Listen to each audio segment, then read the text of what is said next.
Margot Davy, what are you wearing? I'm wearing Margiela today. Martin Margiela. Yes. He's so cool. He is. He's one of the greats. I mean, he's Belgian. Obviously, My we all know favorite. that. Yeah. Antwerp 6 or whatever. Yeah. But he's been in Paris for so long, having such an impact He's in that so city different. that I almost see him as a Parisian designer somehow, some way. Oh, you really think like everything he's doing is Parisian?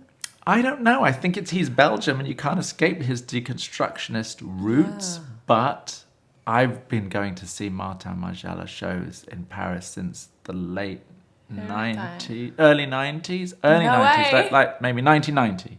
Yeah. Yeah, and they were really underground and really cool. No, I missed that. I wasn't They were born. great days. You were well before your time. So bad. Now, did you get it? Did you pay full price for this incredible dress?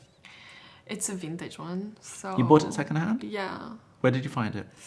So what we do for my project, we go to LA and we curate all the vintage pieces we really love for our videos or Oh, our wicked. content. Yeah.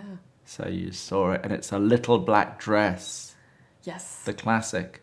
It's a classic. Yeah. Amazing. So I love that not the fact that best that's for the all you're castings wearing. because you can't really see how I look like. Yeah, But it's okay. you look amazing in it. Thank you. So classic. Beautiful. Thank you very much. That's it. Thank you. That was it.